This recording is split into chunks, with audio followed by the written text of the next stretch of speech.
ഈശോ മിശിഹായ്ക്ക് സ്തുതിയായിരിക്കട്ടെ. ഞാൻ മാണിപ്പറമ്പിലച്ചൻ. Liturgy class 74. പരിശുദ്ധാത്മാവ് സഭയുടെ ആരാധനക്രമത്തിൽ, സഭയുടെ ലിറ്റർജിയിൽ അതാണ് നമ്മൾ പഠിച്ചുകൊണ്ടിരിക്കുന്നത്. അതിൽ 1091 ഖണ്ഡിക നമ്മൾ പഠിക്കുകയായിരുന്നു. ഇന്ന് നമുക്കത് പൂർത്തിയാക്കാൻ പറ്റുമെന്ന് ഞാൻ വിചാരിക്കണം. ഇപ്പോൾ 3 ക്ലാസ്സായി നമ്മൾ ഈ ഒറ്റ കാര്യത്തെക്കുറിച്ച്. നമുക്ക് ആ വചനം ഒന്നുകൂടി കേൾക്കാം. 1091 കത്തോലിക്ക സഭയുടെ മതബോധനം. സഭയുടെ ലിറ്റർജിയിൽ പരിശുദ്ധ റൂഹ ദൈവജനത്തിന്റെ പ്രബോധകനും ദൈവത്തിന്റെ മാസ്റ്റർ പീസിന്റെ ശില്പിയുമാണ്. ആ മാസ്റ്റർ പീസ് ആകട്ടെ പുതിയ ഉടമ്പടിയുടെ കൂതാശകളാണ്. മരിച്ചവരിൽ ഉത്ഥാനം ചെയ്ത ക്രിസ്തുവിന്റെ ജീവനിൽ നിന്ന് നാം ജീവിക്കണം എന്നതാണ് സഭയുടെ ഹൃദയത്തിൽ പരിശുദ്ധാത്മാവിന്റെ ആഗ്രഹവും അവൻ ചെയ്യുന്ന പ്രവൃത്തിയും. പരിശുദ്ധാത്മാവ് നമ്മിൽ ഉണർത്തിയ വിശ്വാസത്തിന് പ്രസാദാത്മക പ്രതിസ്പന്ദം ഉണ്ടായാൽ നമ്മുടെ ഉള്ളിൽ ആ പ്രത്യുത്തരവുമായി കൂടിക്കാഴ്ച നടത്തുമ്പോൾ അവൻ നമ്മിൽ പരമാർത്ഥമായ സഹകരണം ഉളവാക്കുന്നു. അതിലൂടെ ലിറ്റർജി പരിശുദ്ധ റൂഹായുടെയും സഭയുടെയും പൊതു പ്രവൃത്തിയായി തീരുന്നു. ഇതിൽ ആദ്യത്തെ ഭാഗം നമ്മൾ ചർച്ച ചെയ്തു. അതായത് ദൈവമാണ് മാസ്റ്റർ പീസ്, കൂതാശകളുടെ മാസ്റ്റർ പീസ്, ദൈവത്തിൻ്റെ മാസ്റ്റർ പീസ്. അത് പുതിയ ഉടമ്പടിയുടെ കൂതാശകളാണ്. അതിൻ്റെ ശില്പി, ആ മാസ്റ്റർ പീസിൻ്റെ ശില്പി പരിശുദ്ധ റൂഹയാണ്. ഇതാണ് കഴിഞ്ഞ 2 ക്ലാസ്സിൽ നമ്മൾ ചർച്ച ചെയ്തത്. ഇന്ന് നമ്മൾ പറയാണ് പരിശുദ്ധ റൂഹായുടെ ആഗ്രഹം എന്താണ്, അവൻ സഭയിൽ ചെയ്യുന്നത് എന്താണ്? ക്രിസ്തുവിന്റെ ജീവിൽ നമ്മൾ ജീവിക്കുക. അതിനെന്താണ് ചെയ്യേണ്ടത്, എന്താണ് വേണ്ടത്? പരിശുദ്ധാത്മാവ് നമ്മിൽ ഉണർത്തിയ വിശ്വാസത്തിന് പ്രസാദാത്മകമായ പ്രതിസ്പന്ദം ഉണ്ടായാൽ ആ പ്രസാദാത്മകമായ പ്രത്യുത്തരവുമായിട്ട് കൂടിക്കാഴ്ച നടത്തുമ്പോൾ അവൻ നമ്മിൽ പരമാർത്ഥമായ സഹകരണം, ദൈവമായിട്ടുള്ള സഹകരണം ഉളവാക്കുന്നു. അതിലൂടെ ലിറ്റർജി പരിശുദ്ധ റൂഹായുടെയും സഭയുടെയും പൊതു പ്രവൃത്തിയായി തീരുന്നു. ഇതിൽ ഗ്രഹിക്കാൻ പ്രയാസമുള്ള ഒരു സംഗതിയുണ്ട്. എന്താണ്? അവൻ നമ്മിൽ ഉണർത്തിയ പ്രസാദാത്മകമായ പ്രതിസ്പന്ദം, അവൻ നമ്മിൽ ഉണർത്തിയ വിശ്വാസത്തിന്, അവൻ നമ്മിൽ ഉണർത്തിയ വിശ്വാസത്തിന്. നമ്മൾ എപ്പോഴും കേൾക്കുന്ന ഒരു സംഗതിയാണ് വിശ്വാസം ഒരു ദാനമാണ്, വിശ്വാസം ഒരു ദാനമാണ്. വിശ്വാസം ദാനമാണെങ്കിൽ എല്ലാവരും ദൈവത്തിൽ വിശ്വസിക്കേണ്ടതല്ലേ? എന്താ കുറച്ച് പേര് ദൈവത്തിൽ വിശ്വസിക്കാതെ നടക്കണേ? വിശ്വാസം ഒരു ദാനമാണെങ്കിൽ എല്ലാവരും വിശ്വസിക്കണ്ടേ? അപ്പോൾ ഈ ദാനത്തെക്കുറിച്ച് നമുക്ക് ചില കാര്യങ്ങൾ മനസ്സിലാക്കേണ്ടതുണ്ട്. ഒന്നാമത്തെ കാര്യം, ഇപ്പം ഞാൻ നിങ്ങൾക്കൊരു സംഗതി തന്നു എന്ന് വിചാരിക്കുക. ദാനമായിട്ട് തരുന്നു, നിങ്ങളത് സ്വീകരിക്കുന്നില്ലെങ്കിലോ? One thing is not given when it is not received എന്നാണ്. ഞാൻ നിങ്ങൾക്ക് ദാനമായി നൽകിയാലും നിങ്ങളത് സ്വീകരിക്കുന്നില്ലെങ്കിലോ? അപ്പോൾ അത് ദാനം നിങ്ങൾക്ക് കിട്ടത്തില്ല. നിങ്ങൾ സ്വീകരിക്കാനോ സ്വീകരിക്കാതിരിക്കാനോ നിങ്ങൾക്ക് കഴിയും. ആ ഒരു അർത്ഥം മാത്രമല്ല ഇവിടെ ഉള്ളത്. മറിച്ച് അടിസ്ഥാനപരമായി മനുഷ്യരാണെങ്കിൽ മനുഷ്യരിൽ വിശ്വാസം എന്ന ദാനം ദൈവം നിക്ഷേപിച്ചിട്ടുണ്ട്. പരിശുദ്ധാത്മാവ് നമ്മിൽ ഉണർത്തിയ വിശ്വാസം എല്ലാ മനുഷ്യരിലും പരിശുദ്ധാത്മാവ് വിശ്വാസം എന്ന ഒരു സംഗതി ഉണർത്തിയിട്ടുണ്ട്. അതെങ്ങനെ മനസ്സിലാക്കാം? നമ്മൾ നിരീശ്വരന്മാരെന്ന് പറയുന്നവർ, യുക്തിവാദികൾ എന്ന് പറയുന്നവർ, പിന്നെ സത്യവിശ്വാസത്തിലല്ലാത്ത മറ്റു മതത്തിൽപ്പെട്ടവർ, ഇവരിലെല്ലാം ആത്മാവ് വിശ്വാസം എന്ന ദാനം ഇട്ടിട്ടുണ്ട്. എല്ലാ മനുഷ്യരാണോ ഈ ദാനമുണ്ട്. ഇത് നമുക്ക് എങ്ങനെ മനസ്സിലാക്കാം? ആരംഭത്തിലെ പരിശുദ്ധ റൂഹ നമ്മിൽ വിശ്വാസം ഉണർത്തിയിട്ടുണ്ടെന്നാണ് എഴുതി വച്ചിരിക്കുന്ന കത്തോലിക്ക സഭയുടെ മതബോധനം. അത് മനസ്സിലാക്കാനായിട്ട് ഞാൻ 2 തിരുവചനങ്ങൾ പറയാണ്. ഒന്ന്, യോഹന്നാന്റെ സുവിശേഷം 10:34-35. ആരാണ് മനുഷ്യൻ? അതിന് യേശു നൽകുന്നൊരു ഉത്തരമുണ്ട്. ദൈവത്തിന്റെ ലോഗോസ് ആരിലേക്ക് വന്നുവോ അവരെ ദൈവങ്ങളെന്ന് വിളിച്ചു. ദൈവത്തിന്റെ ലോഗോസ് ആരിലേക്ക് വന്നുവോ അവരെ ദൈവങ്ങളെന്ന് വിളിച്ചു. അവിടെ ദൈവങ്ങളെന്ന് പറയുന്നത് മനുഷ്യരെയാണ്, രാജാക്കന്മാരെയും, പിന്നെ പൊതുവായ അർത്ഥത്തിൽ സ്പെസിഫിക് ആയിട്ട് പറഞ്ഞ രാജാക്കന്മാരെ ഉദ്ദേശിക്കുന്നത്, പൊതുവായ അർത്ഥത്തിൽ എല്ലാ മനുഷ്യരെയും. ദൈവത്തിന്റെ ലോഗോസ് നമ്മൾ വചനമെന്ന് തർജ്ജമ ചെയ്യും. ലോഗോസിന് വിശേഷ ബുദ്ധി എന്നർത്ഥമുണ്ട്, റീസൺ എന്നർത്ഥമുണ്ട്, മൈൻഡ് എന്നർത്ഥമുണ്ട്. അപ്പോൾ ദൈവത്തിന്റെ മനസ്സ്, ദൈവത്തിന്റെ വിശേഷ ബുദ്ധി ആരിലേക്ക് വന്നുവോ അവരെ ദൈവങ്ങൾ എന്ന് പറഞ്ഞാൽ മനുഷ്യർ എന്ന് വിളിച്ചു. അപ്പോൾ ലോഗോസ് ആരിലേക്ക് വന്നുവോ നമുക്ക് ഞാൻ പറഞ്ഞല്ലോ 2 തിരുവചനം പറഞ്ഞു. 2 കാര്യങ്ങൾ കൂടി പറയാം. ബെനഡിക്ട് മാർപ്പാപ്പ പറയുന്നുണ്ട്, മാനവവൽക്കരണം മനുഷ്യാവതാരത്തെ മുൻകൂട്ടി കാണുന്നുണ്ട്. മാനവവൽക്കരണം, ഹോമിനൈസേഷൻ, അതായത് മൃഗം മനുഷ്യനാകുക എന്ന പ്രക്രിയ. ശാസ്ത്രം താല്പര്യമുള്ളവർക്ക് വേണ്ടി പറയാണ്, വിശ്വാസികൾക്ക് അത്ര താല്പര്യമില്ലെങ്കിലും. അതായത് മൃഗം മനുഷ്യനാവുക എന്ന പ്രക്രിയ എങ്ങനെയാണ് സംഭവിച്ചത്? ദൈവത്തിന്റെ ലോഗോസ് ഏത് മൃഗത്തിലേക്ക് കാലെടുത്ത് വെച്ചുവോ ആ മൃഗം മനുഷ്യനാകാൻ തുടങ്ങിയെന്നാണ്. ദൈവത്തിന്റെ ലോഗോസ് ഏത് മൃഗത്തിലേക്ക് കാലെടുത്ത് വെച്ചുവോ ചുവട് വെച്ചുവോ ആ മൃഗം മനുഷ്യനാവാൻ തുടങ്ങി. ഇതാണ് കർത്താവ് ശംശിക യോഹന്നാൻ 10:34-35 പറയണേ. മൃഗം എന്ന വാക്ക് അവിടെ കർത്താവ് ഉപയോഗിച്ചിട്ടില്ല. ശാസ്ത്രീയമായിട്ട് ഞാനത് ശാസ്ത്രം താല്പര്യമുള്ളവർക്ക് വേണ്ടി പറഞ്ഞതേ ഉള്ളൂ.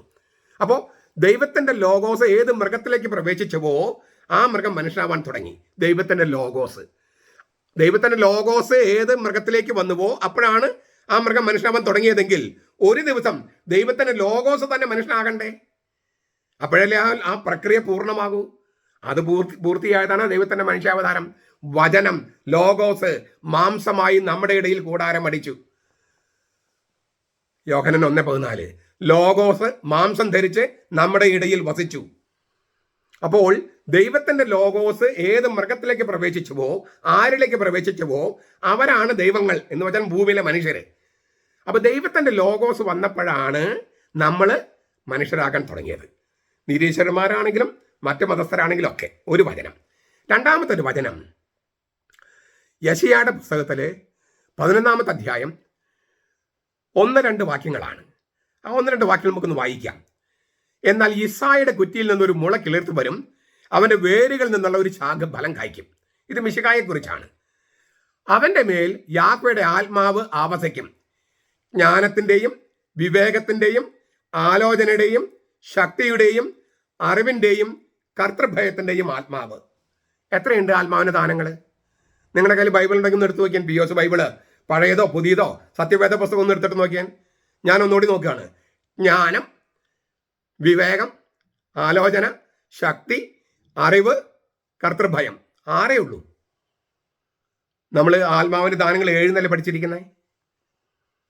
ജ്ഞാനം ഇല്ലേ, വിസ്ഡം, നോളജ്, അണ്ടർസ്റ്റാൻഡിങ്, ജ്ഞാനം, അറിവ്, അങ്ങനെ നമ്മൾ പഠിക്കുന്ന ബോധം അല്ലേ, ജ്ഞാനം, ബോധം, ബുദ്ധി അല്ലെങ്കിൽ അറിവ്, പിന്നെ വിവേകം അല്ലെങ്കിൽ കൗൺസിൽ അല്ലെങ്കിൽ പ്രൂഡൻസ് പറയും, ശക്തി ആത്മശക്തി എന്ന് നമ്മൾ പറയും, പിന്നെ ആലോചന, കൗൺസിൽ, ആലോചന,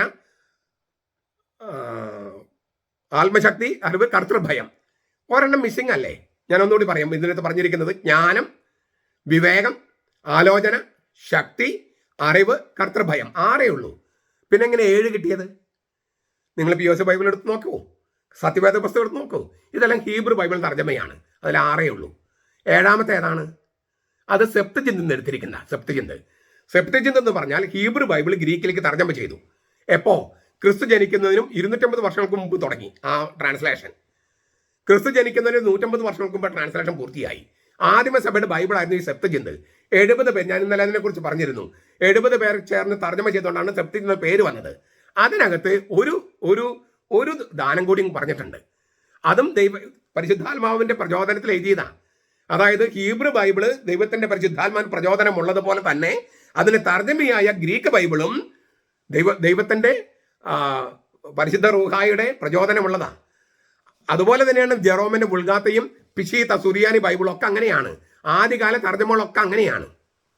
ദൈവത്തിന്റെ പരിശുദ്ധാത്മാവിന്റെ പ്രചോദനത്തിലാണ് അതൊക്കെ ചെയ്തിരിക്കുന്നത്. അപ്പോൾ ഈ സെപ്തജിന്ത് ബൈബിളിൽ ഒരു 7-ാമത്തെ ഒരു ദാനം കൊടുത്തിട്ടുണ്ട്. അത് തർജ്ജമ ചെയ്യുന്നത് നമ്മൾ ഭക്തി എന്നാണ് നമ്മൾ തർജ്ജമ ചെയ്യണേ. ഭക്തി, പയറ്റി. അത് അങ്ങനെ പോരാത്. ശരിക്കും പറഞ്ഞാൽ കുറച്ചുകൂടി നല്ല പരിഭാഷ എന്ന് പറഞ്ഞാൽ ചിലപ്പോൾ മതം എന്ന് തർജ്ജമ ചെയ്യും. മതം, ഗോഡ്ലിനെസ് എന്നാണ് കുറച്ചുകൂടി നല്ല വാക്ക്. ഗോഡ്ലിനെസ് എന്നുള്ളതിന് എന്താ നമുക്ക് മലയാളം പറയുക? ദൈവചിന്ത. ദൈവത്തെ ഓർക്കാനുള്ള ദൈവമായിട്ടുള്ള ഒരു ബന്ധം. അതാണ് മതം എന്ന് പറയണേ. ദൈവചിന്ത എന്ന് പറയുന്നതാണ് വിശ്വാസം.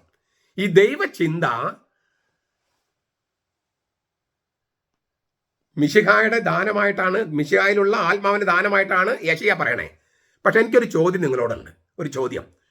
ഈ ബോധം, ബുദ്ധി, അറിവ്, ആലോചന, വിവേകം, ഭക്തി, ദൈവഭയം, ഈ 7 ദാനങ്ങൾ കരിസ്മാറ്റിക്കാർക്ക് മാത്രമാണോ ഉള്ളത്? കത്തോലിക്കർക്ക് മാത്രമാണോ ഉള്ളത്? ക്രിസ്ത്യാനികൾക്ക് മാത്രമാണോ ഉള്ളത്? മുസ്ലിംസിനും ഹിന്ദുക്കൾക്കും ഒക്കെ ഇല്ലേ? ബോധം, ബുദ്ധി, അറിവ്, ആലോചന അല്ലെങ്കിൽ വിവേകം, ആത്മശക്തി, ഭക്തി അല്ലെങ്കിൽ ദൈവചിന്ത, പിന്നെ ദൈവഭയം, ഇത് എല്ലാ മനുഷ്യർക്കുള്ളതല്ലേ? ഞാൻ ഇതേക്കുറിച്ചൊരു ലേഖനം വിശ്വാസ തിരുസംഘത്തിന് അയച്ചിട്ടുണ്ട്. അതായത് കത്തോലിക്ക സഭയുടെ മതബോധനത്തിൽ ഇത് അത്ര അങ്ങോട്ട് വളരെ ഗംഭീരമായിട്ട് വിശദീകരിച്ചിട്ടില്ല. അപ്പോൾ ഒരു അടുത്തൊരു പതിപ്പ് ഉണ്ടാകുകയാണെങ്കിൽ, അല്ലെങ്കിൽ സഭയുടെ ഒരു ഔദ്യോഗിക പ്രബോധനം പിന്നീട് വരികയാണെങ്കിൽ അവിടെ പരിഗണിക്കണമെന്ന് പറഞ്ഞിട്ട് ഞാൻ ഇതേക്കുറിച്ചൊരു ലേഖനം കൊടുത്തിട്ടുണ്ട്. ഞാൻ 3 കാര്യങ്ങൾക്ക് ഞാൻ ലേഖനങ്ങൾ അയച്ചിട്ടുണ്ട്. അവർ പരിഗണിക്കുമെന്നുള്ള പ്രതീക്ഷയിൽ. അതായത് ചില കാര്യങ്ങൾ ഇനിയും വികസിപ്പിക്കേണ്ടതുണ്ട് കത്തോലിക്ക സഭയുടെ മതബോധനത്തിൽ. സഭയുടെ വിശ്വാസം ഇങ്ങനെ വികസിച്ചുകൊണ്ടിരിക്കുകയാണല്ലോ, പൂർണ്ണത പ്രാപിച്ചിട്ടില്ലല്ലോ. പൂർണ്ണത പ്രാപിച്ചവന് വികസിക്കാൻ പറ്റില്ല. അപ്പൊ ഇപ്പോഴും വികസിച്ചുകൊണ്ടിരിക്കുക. ഓരോ വിചിത്രത കൂട്ടുകയായിരുന്നു. നമുക്ക് നമ്മുടേതായ തരത്തിൽ ഇങ്ങനെ കൺട്രിബ്യൂട്ട് ചെയ്യാൻ പറ്റും. അപ്പൊ ഞാനത് ചെയ്തിട്ടുണ്ട്. സഭ പരിഗണിക്കുമെന്നുള്ള പ്രതീക്ഷയിൽ. ഞാനൊക്കെ മരിച്ചു പോയിട്ടായിരിക്കും അതിന് പരിഗണന വരിക, എന്നാലും ഞാനത് ചെയ്തിട്ടുണ്ട്. അതായത് ഞാൻ ചോദിക്കുന്ന ചോദ്യം ഇതാണ്: ബോധം, ബുദ്ധി, അറിവ്, വിവേകം, ആത്മശക്തി, ഭക്തി അല്ലെങ്കിൽ മതം, പിന്നെ ദൈവഭയം, ഇത് ക്രിസ്ത്യാനികൾക്ക് മാത്രമുള്ളതല്ലോ, എല്ലാ മനുഷ്യർക്കും ഉള്ളതല്ലേ? അപ്പൊ ഇതെന്തുകൊണ്ടാണ് മിശിഹായുടെ മാത്രം ഗുണമായിട്ട് യേശയ്യ പറഞ്ഞിരിക്കുന്നത്? അതിനൊക്കെ അർത്ഥമുണ്ടെന്ന് കേൾക്കുക. എൻ്റെ ഈ ടോക്ക് നിങ്ങൾ കേൾക്കുക. ഇത് പറയാനായിട്ട് ഞാൻ ഒരു കാര്യം കൂടി പറയാം. വേറൊരു വചനം കൂടി പറയാം. രണ്ടെന്ന് ഞാൻ പറഞ്ഞത് 3-ാമത്തെ വചനം 1 തെസ്സലോനിക്ക 5:23 മനുഷ്യനെ കുറിച്ച് പൗലോസ്ലീഹ പറയുന്നത് ആത്മാവ് ശരീരമെന്നല്ല, 3 ദേഹം, ദേഹി, ആത്മാവ്. ദേഹം ബോഡി, ദേഹി സോൾ, ആത്മാവ് സ്പിരിറ്റ്. ഇങ്ങനെ 3 സംഗതികളുണ്ട്, 2 അല്ല. ദേഹം, ദേഹി, ആത്മാവ്. 1 തെസ്സലോനിക്ക 5:3. ഈ ഹെബ്രായ ലേഖനം 4:12 ആ ചെറിയ സൂചനയുണ്ട്. ദേഹിയെയും ആത്മാവിനെയും തുളച്ചു കയറുന്ന വചനം. ദേഹിയെയും ആത്മാവിനെയും തുളച്ചു കയറുന്ന വചനം, സോൾ ആൻഡ് സ്പിരിറ്റ്. ദൈവത്തിന്റെ വചനം ആത്മാവിനെയും തുളച്ചു കയറും, ദേഹിയെയും തുളച്ചു കയറും, സോളിനെയും സ്പിരിറ്റിനെയും. ഉൽപ്പത്തിയുടെ പുസ്തകത്തിൽ 2-ാമത്തെ അധ്യായത്തില് മനുഷ്യന്റെ സൃഷ്ടി നോക്കിയാലും ഈ പറഞ്ഞ 3 ഘടകങ്ങൾ അവിടെ കാണാം. പൊടിയിൽ നിന്ന്, പൊടി ശരീരം, ശ്വാസം ആത്മാവ്, ബ്രത്ത് ദൈവം ഊതി ശ്വാസം, അപ്പോൾ അവൻ ജീവനുള്ള ദേഹിയായിത്തീർന്നു, ലിവിങ് സോൾ. പൊടി ശരീരം, ശ്വാസം ദൈവത്തിന്റെ ശ്വാസം, ആത്മാവ് ബ്രത്ത്. അപ്പോൾ ദൈവം ഈ പൊടി കൊണ്ട്, മണ്ണ് കൊണ്ടുണ്ടാക്കിയ ആ ശരീരത്തിലേക്ക് ദൈവം ശ്വാസം ആത്മാവിനെ നിക്ഷേപിച്ചപ്പോൾ അവൻ ജീവനുള്ള ദേഹിയായി, ലിവിങ് സോൾ. ജീവനുള്ള ദേഹിയായി, ലിവിങ് സോൾ. അപ്പോൾ soul, spirit, body, body soul and spirit, 3 ഘടകങ്ങളുണ്ട്. കാര്യം മനസ്സിലായോ? അപ്പൊ ഈ 3 ഉണ്ടെങ്കിൽ എന്താണ് ദേഹിയും ആത്മാവും?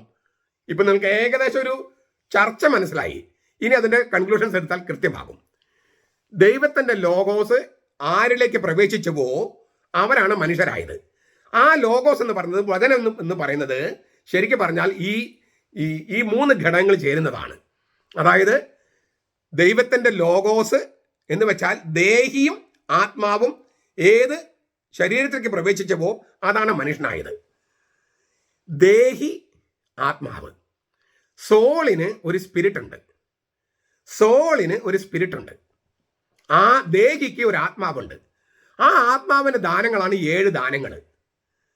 ബോധം, ബുദ്ധി, അറിവ്, ആലോചന, ആത്മശക്തി, ഭക്തി അല്ലെങ്കിൽ ദൈവചിന്ത, ദൈവഭയം. ഈ 7 ദാനങ്ങൾ ഈ ആത്മാവിന്റെ, അതായത് ദൈവം നമ്മിലേക്ക് നിക്ഷേപിക്കുന്ന ദേഹിയുടെ ആത്മാവ്, the spirit of the soul, ആ സ്പിരിറ്റിന്റെ 7 ഗുണങ്ങളാണ് ഞാൻ ഈ പറഞ്ഞ 7. അപ്പൊ ആത്മാവിന്റെ ദാനങ്ങൾ 7 എന്ന് പറഞ്ഞാൽ ദൈവം മനുഷ്യനെ സൃഷ്ടിക്കുമ്പോൾ നിക്ഷേപിക്കുന്ന ആത്മാവിന്റെ, ഇച്ചിരി വ്യക്തമാക്കി തിരിച്ചു പറയാതെ കുറച്ചും നല്ലത്, ദൈവം ആത്മാവുള്ള ദേഹിയെ സൃഷ്ടിക്കുന്നു ആദ്യം. ആ ആത്മാവുള്ള ദേഹിക്ക്, സ്പിരിറ്റുള്ള സോളിന് ജീവൻ കൊടുക്കാൻ, അത് ശരീരം കൊടുക്കാനായിട്ട് മാനുഷിക മാതാപിതാക്കളോട് പറയുന്നു. സ്പിരിറ്റ് ആത്മാവുള്ള സോള് ദേഹിക്ക് ശരീരം കൊടുക്കാൻ, ദേഹം കൊടുക്കാൻ മാതാപിതാക്കളോട് പറയുന്നു. മാതാപിതാക്കള് ആ സ്പിരിറ്റുള്ള സോളിന് ശരീരം കൊടുക്കുമ്പോൾ അത് ആളായി മാറുന്നു. കാര്യം മനസ്സിലായോ? അപ്പോൾ ഈ 7 ദാനങ്ങൾ, ആത്മാവിന്റെ 7 ദാനങ്ങൾ ആത്മാവിൻ്റെ ഹൃദയമാകുന്ന സ്പിരിറ്റിലുള്ളതാണ്. അതുകൊണ്ടാണ് എല്ലാ മനുഷ്യർക്കും ഉള്ളത്. എല്ലാ മനുഷ്യർക്കും ഉണ്ട്. ബോധം, ബുദ്ധി, അറിവ് എന്ന് പറഞ്ഞ 7 ദാനങ്ങൾ എല്ലാ മനുഷ്യർക്കുമുണ്ട്. എന്ന് വെച്ചാൽ ദൈവചിന്ത മനുഷ്യനിൽ ഇംപ്രിന്റ് ആണ്, അവന്റെ ബ്രെയിനിൽ ഇംപ്രിന്റ് ആണ്. നിങ്ങൾ യുക്തിവാദികളോടോ അല്ലെങ്കിൽ നിരീശ്വരന്മാരോടൊക്കെ സംസാരിച്ച് നോക്കിയാൽ അവർ എപ്പോഴും പറയുന്ന സംഗതി എന്തായിരിക്കും? ദൈവമില്ല, ദൈവമുണ്ടെങ്കിൽ എന്തുകൊണ്ട് ഇങ്ങനെ. ഏറ്റവും കൂടുതൽ ദൈവം എന്ന വാക്ക് ഉപയോഗിക്കുന്നവരാണെന്ന് എനിക്ക് തോന്നണേ, വിശ്വാസികളെക്കാൾ. ദൈവമില്ലെങ്കിൽ ഇല്ല. എന്തിനാ ഇല്ലെന്ന് പറയണേ? ദൈവമില്ലെങ്കിൽ ഇല്ലല്ലോ, നിങ്ങൾ എന്തിനാ ഇല്ലെന്ന് പറഞ്ഞുകൊണ്ട് നടക്കണേ? അപ്പൊ ഈ ദൈവചിന്ത ഒഴിവാക്കാൻ ഏതെങ്കിലും ഒരാൾക്ക് കഴിയോ? ഏതെങ്കിലും ഒരു മനുഷ്യന് കഴിയോ ദൈവചിന്ത ഇല്ലാതാക്കാൻ? ഇല്ല. എന്തുകൊണ്ടാ? മനുഷ്യനാകുന്ന പ്രക്രിയയിൽ അവന്റെ ബ്രെയിനിലോ അവന്റെ ആത്മാവിലോ കൊത്തിവെച്ചിരിക്കുന്ന സംഗതിയാണ് ഈ 7 ദാനങ്ങൾ. കാരണം സ്പിരിറ്റ് ഉള്ള സോളിന് അത് ദൈവം സൃഷ്ടിക്കുന്നേ. ആ സോളിന് മാംസം കൊടുക്കുകയാണ്, ശരീരം കൊടുക്കുകയാണ് മാതാപിതാക്കള്. അപ്പോൾ ആ സ്പിരിറ്റ്, 7 ദാനങ്ങളുള്ള സ്പിരിറ്റാണ് ഈ സോളിനകത്തുള്ളത്. ദേഹിയിലുള്ളത് ഈ 7 ദാനങ്ങളുള്ള സ്പിരിറ്റാണ്. എല്ലാ മനുഷ്യർക്കും ഉള്ളതാണത്. അപ്പോൾ മനസ്സിലായോ? പരിശുദ്ധാത്മാവ് നമ്മിൽ ഉണർത്തിയ എന്ന് പറയുന്നത് ഈ ആത്മാവിന്റെ 7 ദാനങ്ങളാ. എല്ലാ മനുഷ്യർക്കും അതുണ്ട്. സ്വാഭാവികമെന്ന് ചോദിക്കും. 2 ചോദ്യങ്ങളുണ്ട്. എങ്കിൽ എന്തിനാണ് ഈ ആത്മാവിന്റെ 7 ദാനങ്ങൾ എല്ലാ മനുഷ്യർക്കും ഉണ്ടെങ്കിൽ എന്തിനാണ് യെശയ്യ പറഞ്ഞത് അത് മിശിഹായുടെ മേലുള്ള ആത്മാവാന്ന് പറഞ്ഞത്? 1. 2, നമുക്ക് എല്ലാവർക്കും പരിശുദ്ധാത്മ ദാനമുണ്ടെങ്കിൽ എന്തിനാണ് ക്രിസ്ത്യാനികളാകുന്നത്, മാമോദിസ സ്വീകരിക്കുന്നത്? മാമോദിസ സ്വീകരിക്കാതെ രക്ഷയില്ല. യേശുവിനെ കൂടെ അല്ലാതെ രക്ഷയില്ല നമ്മൾ ഇന്നെ പഠിപ്പിക്കുന്നത്. ഈ 2 ചോദ്യങ്ങൾ കൂടി നമ്മൾ ഉത്തരം കൊടുക്കണം. 1, ഈ ദാനങ്ങൾ, ഞാൻ പറഞ്ഞ 7 ദാനങ്ങൾ അതിന്റെ പൂർണ്ണതയിലുള്ളത് മിശിഹായിലാണ്. അതാണ് യിസ്സായുടെ കുറ്റിൽ നിന്ന് ഒരു മുള കിളിർത്ത് വരും, അവന്റെ വേരുകളിൽ നിന്നൊരു ശാഖ കായ്ക്കും, അവന്റെ മേൽ യാഹ്വയുടെ ആത്മാവ്, ഈ പറഞ്ഞ 7 ദാനങ്ങളുടെ ആത്മാവ് വസിക്കും. അതായത് ആത്മാവിന്റെ 7 ദാനങ്ങൾ ഏറ്റവും പൂർണ്ണതയിലുള്ളത് മിശിഹായിൽ മാത്രമാണ്. കാരണം എന്താ? അവൻ ദൈവം മനുഷ്യനായ ആളാണ്. ദൈവം മനുഷ്യനായ ആള്. അതുകൊണ്ടാണ് പൗലോസ് ലീഗ അവനെ എസ്ഹാത്തോസ് ആദാം എന്ന് വിളിക്കുന്നത്. അവസാനത്തെ ആദാം, അവസാനത്തെ മനുഷ്യൻ നമ്മൾ തർജ്ജമ ചെയ്യണേ. പക്ഷെ എസ്ഹാത്തോസ് എന്ന വാക്യന് എല്ലാം തികഞ്ഞ മനുഷ്യൻ, ദ കംപ്ലീറ്റ് മാൻ എന്ന അർത്ഥമുണ്ട്. അല്ലെങ്കിൽ ദ പെർഫെക്റ്റ് മാൻ, പൂർണ്ണതയുള്ള മനുഷ്യൻ. ബെനഡിക്ട് മാർപ്പാപ്പ തർജ്ജമ ചെയ്യുന്നത് ദ എക്സംപ്ലറി മാൻ, മാതൃകാ മനുഷ്യൻ. ഈ ആത്മാവിന്റെ 7 ദാനങ്ങൾ അതിന്റെ പൂർണ്ണതയിലുള്ളത് മിശിഹായിൽ മാത്രമാണ്. അതാണ് യെശയ്യ പറയുന്നത്. ഇനി നമ്മൾ എന്തുകൊണ്ട് ഇവനിലേക്ക് ഈ പൂർണ്ണതയുള്ള ആത്മാവിന്റെ ദാനങ്ങളുടെ പൂർണ്ണതയുള്ള മിശിഹായിലേക്ക് നമ്മൾ ഉൾച്ചേർക്കപ്പെടണം? കാരണം അവൻ മാത്രമാണ് മരണത്തിൽ നിന്ന്, മരിച്ചവരിൽ നിന്ന് ഉയർത്തെഴുന്നേറ്റിരിക്കുന്നത്. മരണം എന്ന പുഴയ്ക്ക് അപ്പുറത്ത് പോയത് അവൻ മാത്രമാണ്. പിന്നെ അവനോട് ബന്ധപ്പെട്ടിരിക്കുന്നവര്. അപ്പോൾ മരിച്ചവരിൽ നിന്നുള്ള ഉത്ഥാനം അത് ചെയ്ത ഏക വ്യക്തിയാണ് ഈശോ. പിന്നെ അവനോട് ബന്ധപ്പെട്ടിരിക്കുന്നവർക്ക് കൊടുത്തു, പക്ഷെ അവനോട് ബന്ധപ്പെട്ടിരിക്കുന്നവർക്കെ കിട്ടൂ. ഈശോയല്ലാതെ മറ്റൊരാളും, ബുദ്ധനോ രാമനോ കൃഷ്ണനോ മുഹമ്മദോ ആരും തന്നെ മരിച്ചവരിൽ നിന്ന് ഉയർത്തെഴുന്നേറ്റിട്ടില്ല. അതുകൊണ്ട് തന്നെ മരണത്തിനപ്പുറമുള്ള ജീവിതം നൽകാൻ അവർക്കാർക്കും കഴിയില്ല. അപ്പോൾ രക്ഷയുടെ ഒരു ഘട്ടമായ നിത്യജീവൻ എന്ന് പറയുന്ന അനശ്വര ജീവൻ, അതിലേക്ക് പ്രവേശിച്ച ഏക വ്യക്തി യേശു ആയതുകൊണ്ട് അവനോട് ബന്ധപ്പെട്ടിരിക്കുന്നവർക്ക് മാത്രമേ ആ ജീവനിലേക്ക് കടക്കാൻ കഴിയൂ. അത് ഇപ്പോഴാണ് നമ്മൾ ചേർക്കപ്പെടേണ്ടത്. ഈ യേശുവിലേക്ക് ഉൾച്ചേർക്കപ്പെടേണ്ടത്.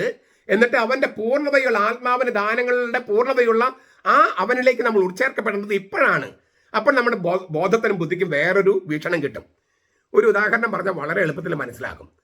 നമ്മുടെ ഹിന്ദു സഹോദരന്മാരിൽ കുറേ പേര് ഇപ്പോഴും പശു ദൈവമാണെന്ന് വിചാരിക്കുന്നുണ്ട്, ഗോമാതാവ്. എന്നിട്ട് ഒരുപാട് മരണങ്ങളൊക്കെ, അത് കൊലപാതകങ്ങൾ അതിൻ്റെ പേരിൽ നടന്നിട്ടുണ്ട്, ഗോമാതാവിനെ മോശമാക്കി എന്നൊക്കെ പറഞ്ഞിട്ട്. അതായത് പശു, ഒരു സൃഷ്ടിയായ പശു ദൈവമാണെന്ന് വിചാരിക്കുന്നു. അവർക്ക് ഈ പറഞ്ഞ ബോധം, ബുദ്ധിയും അറിവെല്ലാം കൊടുത്തിട്ടുണ്ടെങ്കിലും അതിനൊരു ബോധോദയം ഉണ്ടായിട്ടില്ല. കാരണം എന്താ? ക്രിസ്തു എന്ന ആളിലേക്ക് അവർ ഉൾച്ചേർക്കപ്പെട്ടിട്ടില്ല. അതുകൊണ്ട് വെറും സൃഷ്ടിയായ പശുവിനെ ദൈവമായിട്ട് കണക്കാക്കുന്നു. വേറൊരു കൂട്ടർ ആനയെ, ഗണപതിയെ ദൈവമായിട്ട് കണക്കാക്കുന്നു. ആനയെ ദൈവമായിട്ട് കണക്കാക്കുന്നു. ആനയെ ദൈവമായി കണക്കാക്കുന്നതിൻ്റെ ഒരു ബഹിർസ്ഫുരണമാണ് തൃശ്ശൂർ പൂരം എന്ന് എനിക്ക് തോന്നണേ. അവിടെ ഭക്തിയാണോ ദേവനെ കാണലാണോ അവിടെ പ്രധാനപ്പെട്ട കാര്യം? അല്ല. ഈ പറഞ്ഞ ആഘോഷങ്ങളും വെടിക്കെട്ടുമായിരുന്നു, അല്ലേ? ആനയെ ദൈവമായിട്ട് കണക്കാക്കുന്ന ഒരു ഒരു ചിന്ത അങ്ങനെയുണ്ട്. എന്താ കാരണം? കാരണം എന്ന് പറയുന്നത് ഈ പറഞ്ഞ ബോധവും ബുദ്ധിയും അതിന് വെളിച്ചം കിട്ടിയിട്ടില്ല. വെളിച്ചം എന്ന് പറയുന്നത്, ഞാൻ ലോകത്തിന്റെ പ്രകാശം എന്ന് പറഞ്ഞത് യേശുവാണ്. ആ യേശുവിന്റെ പ്രകാശം കിട്ടിയിട്ടില്ല. ഞാൻ ആരും മോശമാക്കാൻ വേണ്ടി പറയല്ല. ഈ ബോധവും ബുദ്ധിയും ഒക്കെ ഉണ്ടായാലും വെളിവുണ്ടാകണമെന്നില്ല.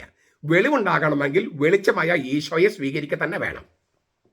വേറൊരു കൂട്ടരുണ്ട്, ക്രിസ്ത്യാനികളെയും യഹൂദന്മാരെയും കൊന്നൊടുക്കിയാൽ നിത്യരക്ഷ കിട്ടുമെന്ന്. അതും കഴുത്തറത്തോ മറ്റുള്ളവരെ കാണലെ വളരെ ക്രൂരമായി കൊലപാതകം ചെയ്താൽ നിത്യരക്ഷ കിട്ടുമെന്ന് അവർ വിചാരിക്കുന്നു. എത്രയോ തെറ്റായ ഒരു ഫിലോസഫിയാണ്. തീർന്നില്ല, ഇവിടെ 4 പേരെ കല്യാണം കഴിക്കാം, അപ്പോഴും ഗ്യാരണ്ടീഡ് വെർജിൻ അല്ല. അവിടെ 70 വരെ കിട്ടുന്ന പറയണേ. എവിടെ? മരിച്ചു ചെന്നാൽ 70 കന്യകമാരുമായിട്ട് അവിടെ സംഗമിക്കാൻ പറ്റും, അത്രേ. ലൈംഗിക ബന്ധത്തിൽ ഏർപ്പെടാൻ പറ്റും. അങ്ങനെ ലൈംഗിക ബന്ധത്തിൽ ഏർപ്പെടുന്നവന് നിത്യജീവനായിരിക്കുമോ? ഭൗതിക ശരീരമായ ഏത് നശിച്ചു പോകില്ലേ? അപ്പം അത് നിത്യജീവനാണോ? അനശ്വര ജീവനാണോ? മരണമില്ലാത്ത ജീവനാണോ? എത്രയോ തെറ്റായ ഒരു കാഴ്ചപ്പാടാണ് സ്വർഗത്തെക്കുറിച്ച് അവർക്കുള്ളത്. എന്താ കാര്യം?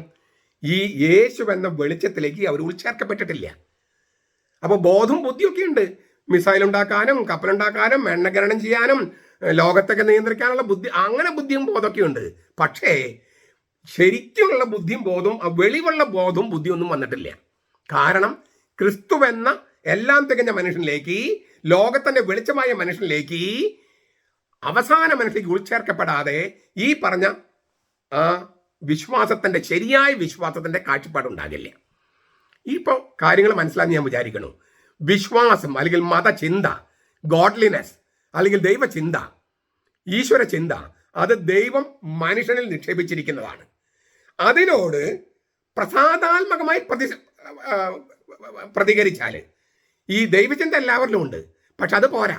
ആ ദൈവചിന്തയോട് ശരിയായ തരത്തിൽ പ്രസാദാത്മകം പ്രതികരിച്ചാൽ, ആ പ്രത്യുത്തരമായി പരിശുദ്ധാത്മാവ് കൂടിക്കാഴ്ച നടത്തിയാൽ, അപ്പോൾ ക്രിസ്തുവിന്റെ ജീവൻ, അതായത് മരണത്തിന്റെയും അഴകലിന്റെയും നിയമങ്ങൾക്ക് വിധേയമല്ലാത്ത ജീവൻ അവർക്ക് കൊടുക്കുകയാണ് ലിറ്റർജിയിലൂടെ പരിശുദ്ധാത്മാവ്.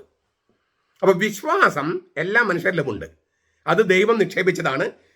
മനുഷ്യനായി സൃഷ്ടിച്ചപ്പോൾ ആത്മാവിന്റെ ദാനങ്ങളിൽ ഒന്നാണ് ഈ വിശ്വാസം എന്ന് പറയുന്ന മതചിന്ത, ദൈവചിന്ത, ഗോഡ്ലിനെസ്. അതാണ് വിശ്വാസം. പക്ഷേ അതൊരു മിനിമമാണ്. അതിനോട് പ്രസാദാത്മകമായി പ്രതികരിച്ചാൽ, അതായത് സത്യവിശ്വാസത്തിലേക്ക് വന്നാൽ, ആ സത്യവിശ്വാസത്തിന് പ്രസാദാത്മകമായിട്ട് പോസിറ്റീവായിട്ട് ഒരു പ്രത്യുത്തരം കൊടുത്താൽ, ആ പ്രത്യുത്തരവുമായിട്ട് കൂടിക്കാഴ്ച നടത്താൻ പരിശുദ്ധാത്മാവിനെ അനുവദിച്ചാൽ, അപ്പോൾ ക്രിസ്തു മരിച്ചവരിൽ ഉയർത്തെഴുന്നേറ്റ് ക്രിസ്തു ഒരു പുതിയ ജീവനിലേക്ക് പോയി, പുതിയ ജനിതകളുടെ ജീവനിലേക്ക് പോയി. ആ ജീവൻ മുൻകൂറായി ഇപ്പോഴേ ലിറ്റർജിയിൽ നൽകുകയാണ് പരിശുദ്ധാത്മാവ്. നിങ്ങളൊരു 5-6 പ്രാവശ്യം 5-8 പ്രാവശ്യം ഈ വീഡിയോ കേൾക്കും എന്ന് ഞാൻ പ്രതീക്ഷിക്കുന്നു. കാരണം ഇത് വളരെ ഗൗരവമായ സംഗതിയാണ്. സംശയങ്ങൾ ഉണ്ടാകാൻ സാധ്യതയുണ്ട്. സംശയങ്ങളുണ്ടെങ്കിൽ ചോദിക്കുക. നമുക്ക് ഈ ധ്യാനവും മറ്റും മുന്നോട്ട് പോകാം. എന്താണ് ലിറ്റർജിയിൽ സംഭവിക്കുന്നത്? അപ്പോൾ പരിശുദ്ധ റൂഹായുടെയും സഭയുടെയും പൊതുപ്രവൃത്തിയായി തീരുകയാണ് ഈ ഇങ്ങനെ വിശ്വാസത്തെ, ഈ പരിശുദ്ധാത്മാവ് തന്നെ നമ്മളിട്ട വിശ്വാസത്തിന് പ്രസാദാത്മകമായിട്ട് നമ്മൾ പ്രതികരിക്കാൻ തുടങ്ങുമ്പോൾ, ആ പ്രസാദാത്മകമായ ആ പ്രത്യുത്തരം പരിശുദ്ധാത്മാവിന്റെ ഒരു കൂടിക്കാഴ്ച നടത്തിയാൽ, അപ്പോൾ പരിശുദ്ധാത്മാവ് ശില്പിയായിരിക്കുന്ന ഈ മാസ്റ്റർ പീസ്, കൂദാശയിലെ ശില്പിയായിരിക്കുന്ന പരിശുദ്ധാത്മാവ് സഭയുടെ നാമത്തില് പ്രവർത്തിക്കുന്ന വൈദികനിലൂടെ ക്രിസ്തുവിന്റെ ജീവൻ വിശ്വാസികൾക്ക് ഇട്ടുകൊടുക്കുകയാണ്, ദൈവത്തിന്റെ ജീവൻ കൊടുക്കുകയാണ്. ഭയങ്കരമായ സംഗതിയാണ് ഈ കൂദാശയിൽ നടക്കുന്നത്. അതുകൊണ്ടാണ് മാസ്റ്റർ പീസ് എന്ന് വിളിച്ചിരിക്കുന്നത്. ദൈവത്തിന്റെ മാസ്റ്റർ പീസാണ് പുതിയ ഉടമ്പടിയുടെ കൂദാശകൾ. കഴിഞ്ഞ ക്ലാസ്സും അതിന് മുമ്പത്തെ ക്ലാസ്സും ഈ ക്ലാസ്സും നിങ്ങൾ കേട്ട് നോട്ടൊക്കെ എടുത്തിട്ടുണ്ടെന്ന് പലരും പറഞ്ഞു. 3 ക്ലാസ്സുകൾ നിങ്ങൾക്ക് ഒരുമിച്ച് കേൾക്കാൻ കഴിഞ്ഞാൽ ഒരു 1.5-2 മണിക്കൂർ എടുക്കും. അതൊന്നും കഴിഞ്ഞാൽ നിങ്ങൾക്ക് ഇതിൻ്റെ ബന്ധം കുറച്ചുകൂടി നന്നായിട്ട് മനസ്സിലാകുമെന്ന് ഞാൻ പ്രതീക്ഷിക്കുന്നു. ലിറ്റർജിയുടെ ആഴങ്ങളിലേക്ക് നമ്മൾ പോകുന്നത്, വളരെ ആഴങ്ങളിലേക്ക്. എന്നിട്ടും അതിൻ്റെ അടുത്തൊന്നും എത്തിയിട്ടില്ല. ഒരുപാട് കാര്യങ്ങൾ ഞാൻ വിട്ടുകളഞ്ഞിട്ടുണ്ട്. പക്ഷെ അതൊക്കെ പറയുമ്പോൾ പിന്നെയും ആഴം കൂടുമെന്നതുകൊണ്ട് ഞാൻ ഇവിടെ വെച്ച് നിർത്തുകയാണ്.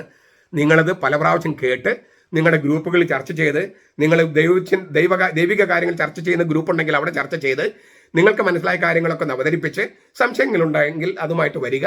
നമുക്ക് തീർച്ചയായിട്ടും ഒരുമിച്ച് പഠിച്ച് ഈ ലിറ്റർജിയിൽ പങ്കെടുത്ത് ക്രിസ്തുവിൻ്റെ ജീവനിൽ, അതായത് നമ്മൾ ശാരീരികമായി മരിച്ചാലും അതൊരു മരണമായിരിക്കില്ല, സ്ഥലമാറ്റമായി മാറുന്ന തരത്തിൽ ഇപ്പോഴേ അനശ്വരമായ ജീവനിൽ ജീവിക്കാൻ പരിശുദ്ധാത്മാവ് നമ്മിൽ പ്രവർത്തിക്കുന്ന പരിപാടിയാണ് ലിറ്റർജി.